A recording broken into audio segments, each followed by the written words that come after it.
Hey, it's Joe Farrow with Geek Toolkit. Recently, I got an Ender 3 Pro printer. When I jumped into the forums on Facebook to talk about this printer and to ask for help, I realized that there's a lot of lingo that newbies may not understand. So my goal is to help you, if you just got a printer and you haven't started printing yet, to get you the lingo and understanding in one video. So that way, when you ask questions and they use this lingo, you'll understand what they're talking about. There's lots to cover, so I'm just going to get started. The first thing I want to talk about is just using social media to learn about your printer and to know where to ask questions. Each printer is very specific in the quirks that it has and the problems and challenges and mods and so on. So each printer has its own community. I would find your printer community either on Facebook, Reddit, YouTube, or a forum, or maybe all four. That way you've got resources to use for asking for help and such. The second thing I want to talk about is what's called firmware. And the reason I want to do this is it might be one of the first things that you have to do when you get your 3D printer is update the firmware. This is like anything where the software will be out of date by the time it arrives to you. The firmware of a 3D printer controls all of the hardware on the 3D printer. It controls the motors, the fan, the heating of the bed. It basically interprets what's called Gcode, which is a language that 3D printers consume, and that tells them how to move X, Y, Z, and the other things I talked about. The thing about it is, if you update the firmware on the printer, you can actually improve your print quality and the features of the printer. Sometimes those features are a safety feature that you really want, such as thermal runaway, which is a thing that turns the printer off if it gets too hot. So firmware is very important. The thing about it is, sometimes there's two ways to update firmware on your printer, and it depends on if you have what's called a bootloader or not. If you don't have a bootloader, then you will normally have to plug in what's called an ISP cable, an in-series programmer, and that cable will be something you'll have to acquire. You plug that into the printer, and then you would flash it over over that cable onto the pins inside the printer. The thing about this is, to get to those pins, you have to take your printer apart, which is kind of a pain. If you're able to flash a bootloader onto your printer, that will allow you to flash it from there on over USB. And that's really important. So one of the things I would look at is, does your printer have a bootloader? Does it require an ISP programmer? And if so, how do I get one? Now, if you're technical and you know how to use an Arduino, you can actually convert an Arduino to be used as an ISP, and there are tutorials for that.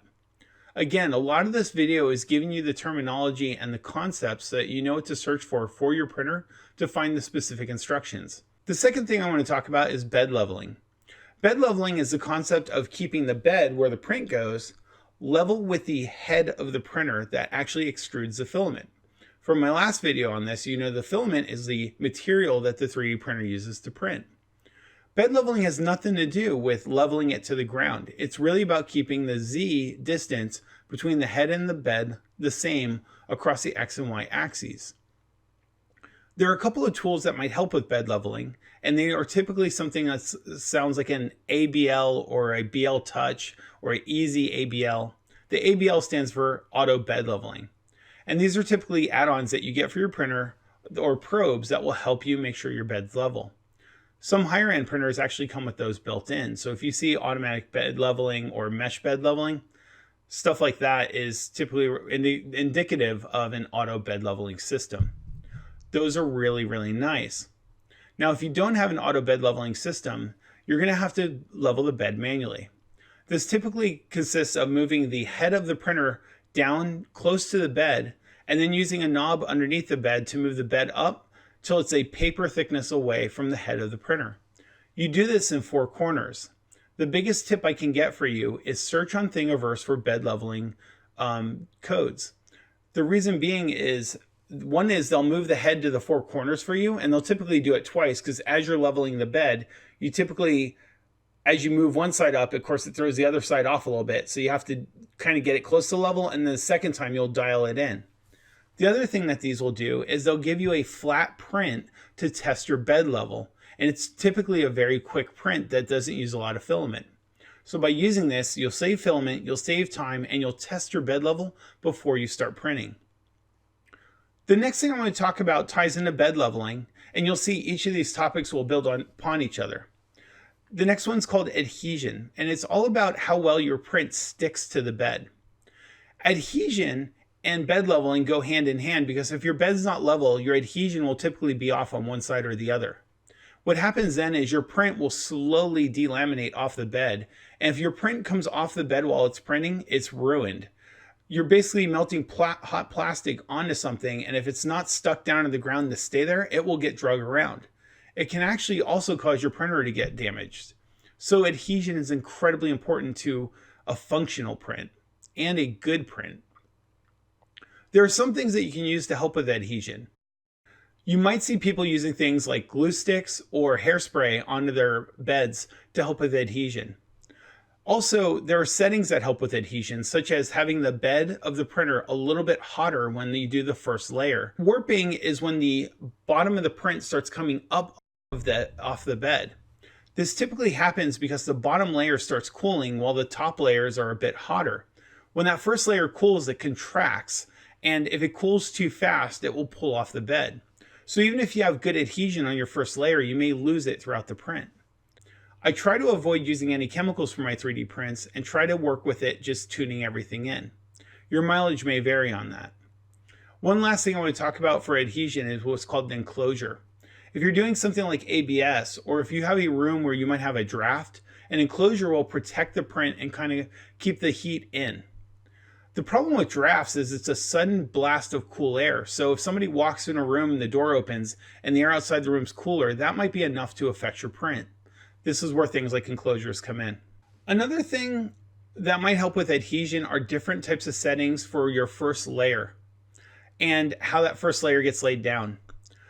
A skirt setting will print a line around the first layer. This normally doesn't help with adhesion, but it does what's called purge the print head. It'll get all the filament out of the print head and get it primed so it's ready for the print.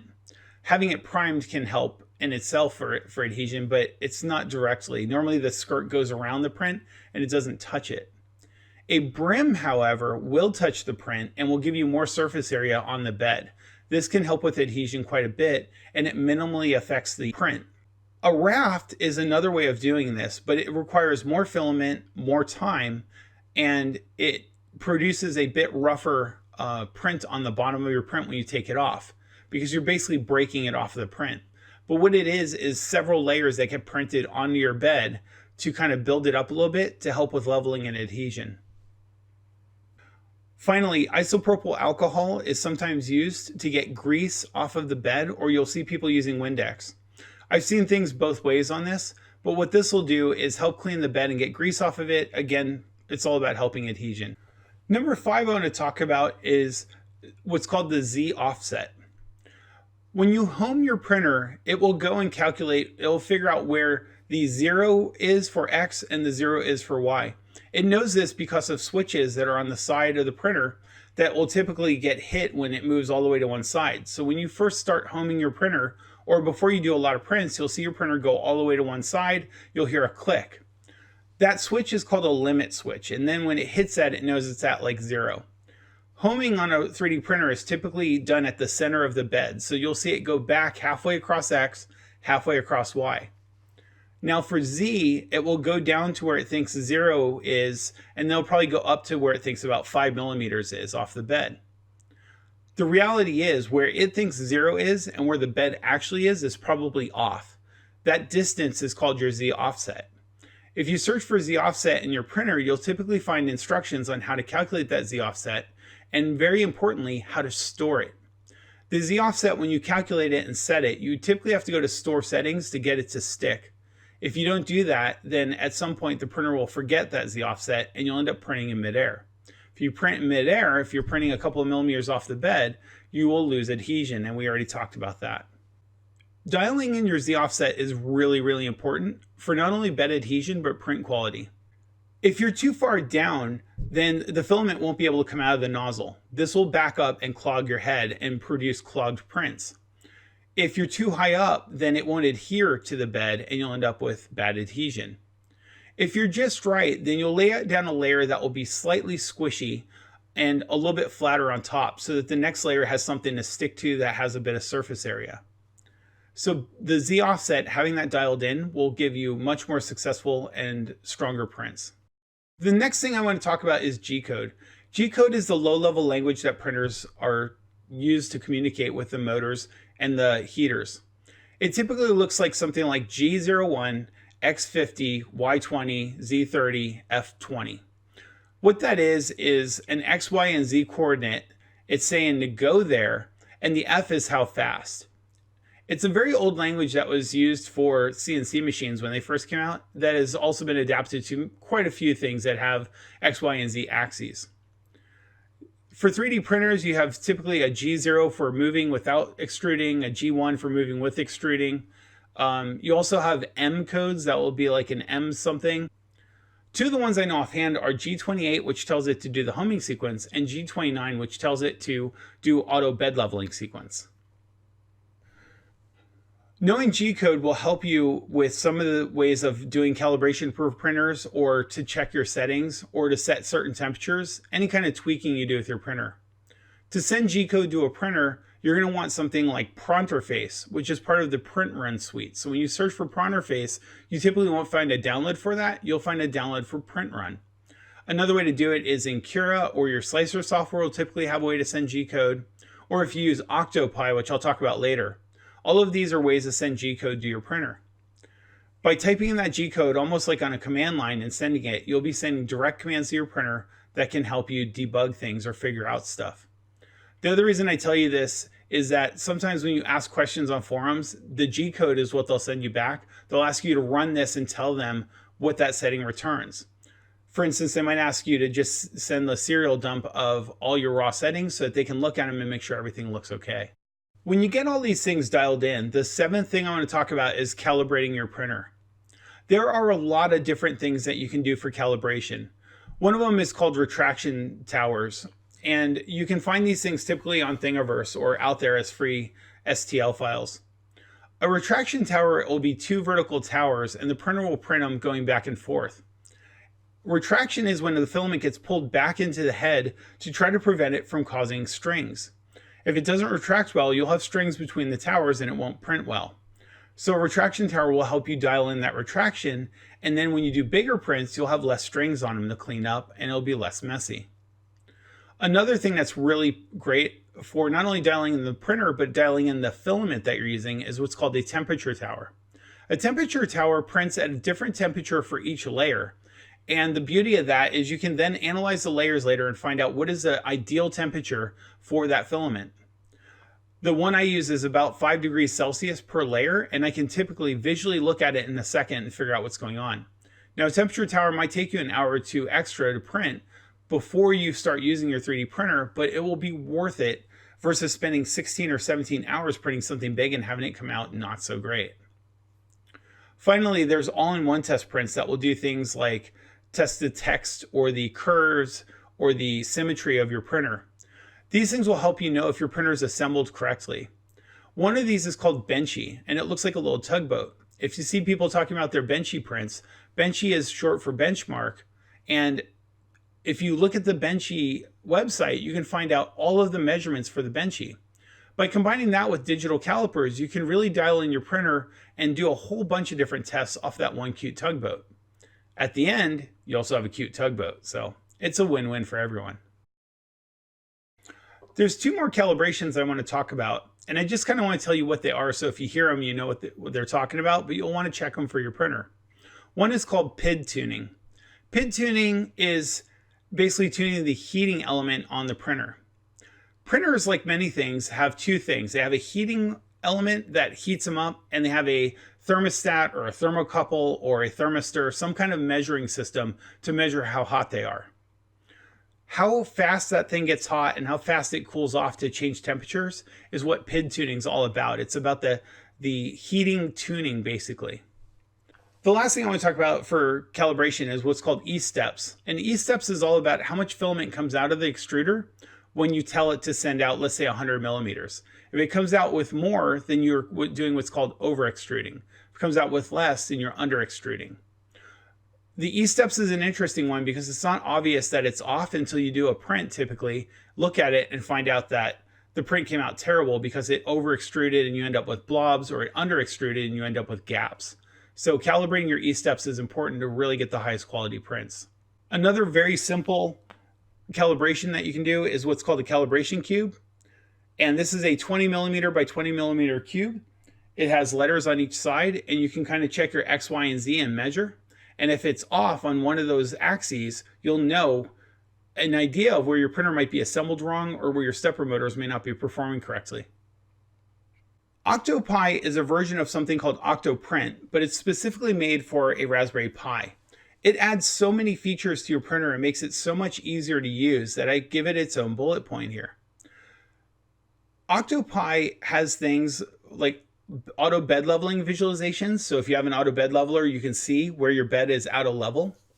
It has things for time lapses for prints.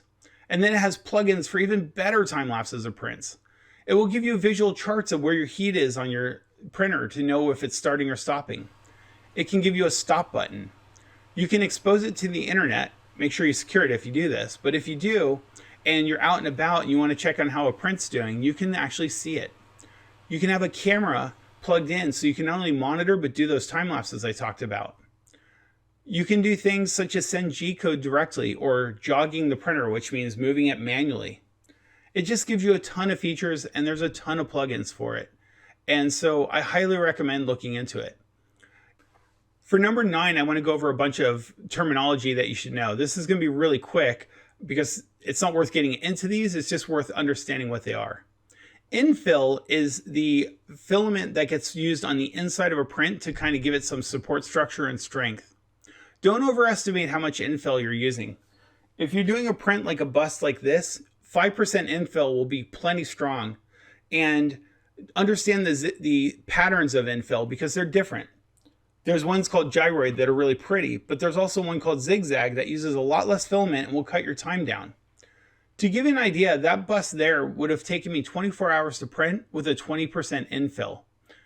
With a 5% zigzag infill, that time went down to about 16 hours. Walls are the outer parts of your 3D print.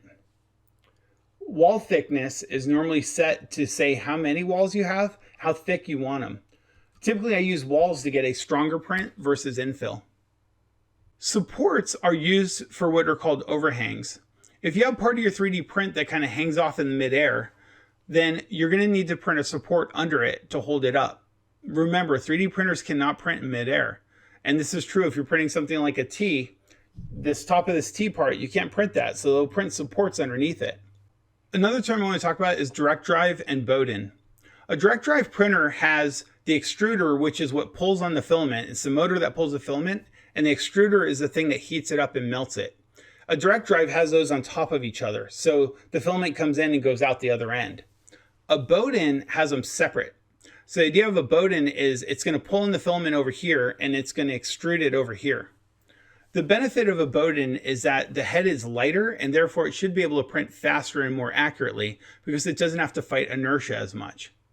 An FDM printer, I think, is fused deposition modeling. An FDM printer is the printer that lays down plastic and builds it up. I should have said at the beginning of this video, everything about this is FDM related. An SLA printer is one that actually pulls the print out of a liquid. SLA printers are typically more expensive, but for the same size as an FDM, let's say, but they're typically very, very high quality, and they produce some beautiful prints on the layers of microns instead of millimeters. Finally, the last thing I want to talk about is thermal runaway, because I've been seeing this come up with Marlin firmware. Marlin's a type of firmware that you'll hear about. Thermal runaway is when it's actually a very bad problem. If the heater starts heating up and doesn't get stopped, then it will go until it basically melts. It will thermally run away. So the term that you really want to look for is thermal runaway protection. And that is something where it detects if it's overheating and will shut it down for you. It's a very important safety feature of firmware. Number 10, the last thing I want you to know before you start 3D printing is understand there are what are called slicer profiles out there. Slicer profiles are kind of saved settings that have been done by other people. The reason this is so important is people will go out there and tweak 3D printers that have a ton of knowledge and also invest a ton of time into this. And at the end of the day, they can really improve your print quality, and they'll save those profiles out there. It's worth looking for the profiles for your printer and importing them to help make use of the time. You can, of course, always tweak their profiles. You can turn things on and off, but it'll give you a starting point, and you can test print with their profile and with this stock. My print's success and quality went way up when I switched over to a gentleman named Chep's profiles, and I'll link to his videos. He's also got Filament Fridays, which I highly recommend. I've learned a lot from watching them. I'll link to some other the YouTubers that I've been following that have been teaching me stuff. But hopefully this video just got you from, I just got this printer, to the point where you can jump into a forum and understand the lingo. That's the main point of what I'm trying to do here. I hope this was helpful, and if it was, please let me know down in the comments. I never know with videos like this if I went too basic or too advanced. I'm honestly not a 3D printer expert, but what I do see is as I learn and I realize that there's a gap in the learning, I try to cover that in these videos so that I can help you go from beginning stages to where you want to be. Let me know down in the comments if this is helpful. If you like the video, give it a thumbs up, and please feel free to share it to forums and things of people that are looking for help. It might save you some time explaining it if you send it to a video. Thanks for watching. I'm Joe Farrow with Geek Toolkit. Till next time.